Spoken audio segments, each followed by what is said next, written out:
क्या करिए रामबली बाबू। रामबली बाबू को सत्ता पक्ष को देख के थोड़ा कठिनाई होने लगती है। महोदय, मैं माननीय मंत्री जी से जानना चाहता हूं कि TR3 के तहत वर्ग 1, 5, 6, 8, 9, 10 एवं 11, 12 में शिक्षा विभाग के अंतर्गत कुल 88,886 पदों पर रिक्तियां प्रकाशित किया गया।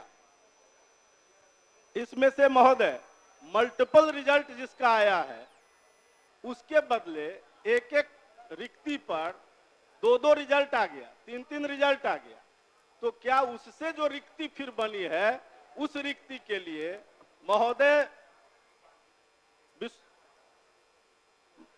क्या महोदय 15/1/25 के जारी प्रपत्र के आलोक में अध्याची शिक्षा विभाग क्या अध्याचना कर सकती है कि उनके जगह पर उन लोगों की फिर से बहाली हो जाए? माननीय मंत्री। अध्यक्ष महोदय, हमने अपने जवाब में स्पष्ट लिखा है कि 8886 पदों की रिक्तियां प्रकाशित किया गया था। आरक्षण रोस्टर के परिप्रेक्ष्य में बिहार लोक सेवा आयोग द्वारा परिणाम प्रकाशित किया गया है। उन्हीं विषयों कोटि में रिजल्ट प्रकाशित नहीं किया गया है जिसमें अभ्यर्थी नहीं है या न्यूनतम कट ऑफ अंक प्राप्त नहीं कर पाए हैं। वर्तमान में TR3 के तहत पूरक परिणाम जारी करने का कोई भी प्रस्ताव सरकार के समक्ष विचाराधीन नहीं है। तो स्पष्ट है जब कोई अभ्यर्थी नहीं है। नहीं, अभ्यर्थी है महोदय। अरे अभ्यर्थी है। नहीं है तो 6 से 7 हजार महोदय, 6 से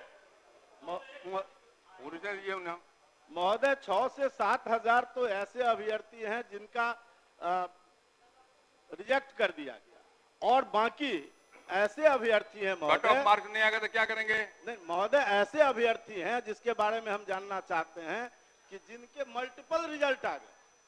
मल्टीपल रिजल्ट आने के कारण उसमें से कई लोग छट गए, तो जो छठे जिस स्थान पर से उतनी रिक्ति फिर रह गई, उस रिक्ति पर लोक सेवा आयोग ने अध्याचना किया है कि शिक्षा विभाग अगर ये अध्याचना करे, उन्होंने अपने पत्र में स्पष्ट किया है, वो पत्र भी मेरे पास है महोदय, यही वो पत्र है, और उसने मांगा है कि अगर शिक्षा विभाग ये अध्याचना करे तो हम उस पर बहाली करने को तैयार हैं।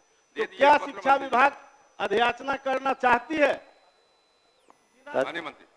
सीधा जवाब भी है कि तत्काल उस पर कोई हम लोग विचार नहीं कर रहे हैं। धन्यवाद। क्या है बोलिए। ये जब विज्ञप्ति आई थी महोदय तो उस समय अभ्यर्थियों से प्राथमिकता लिया गया था।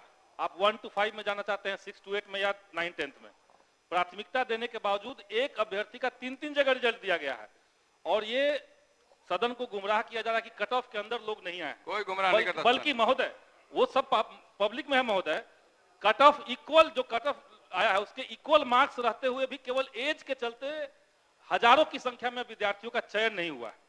इक्वल नंबर है लेकिन एज के चलते इनको बाहर रखा गया है। कुछ लोग 1 नंबर से हैं, सब मिनिमम एलिजिबिलिटी पॉइंट से ऊपर वाले बच्चे हैं। इसीलिए सरकार ने TRE1 में सप्लीमेंट्री रिजल्ट दिया भी था। पूरा क्या आपका? सरकार TRE1 की तरह रिक्त पदों पर सप्लीमेंट्री रिजल्ट नहीं देने का विचार क्यों कर रही है, क्यों मना कर रही है देने से, ये हम जानना चाहते हैं। हम लोगों ने इस पर विचार किया था और जो BPSC एक इंडिपेंडेंट कमीशन है और वो अपना निर्णय लेता है, और जो निर्णय उन्होंने शुरू में एक बार प्रकाशित किया कि बाद में किसी तरह का उन्होंने जो भी मानदंड रखा था उसी के आधार पर रिजल्ट निकला। बहुत से ऐसे एग्जाम होते हैं जिसमें सप्लीमेंट्री नहीं निकलता है, तो इसमें तत्काल कोई सप्लीमेंट्री हम लोग की मांग की रिजल्ट दिया जाए। जो उसमें तो अभी और भी उसमें मई महीने तक, आपको बता दें मई तक आपको चौथा पांचवा भी होने वाला है, तो चौथा भी होगा, तो बाकी में होगा, लेकिन अभी तत्काल इस पर विचार नहीं कर रहे हम लोग। श्री अख्तरुल इस्लाम साहिन महोदय नहीं पूरा पूछिए। अख्तरुल इस्लाम साहिन पूरा पूछिए। अध्यक्ष महोदय,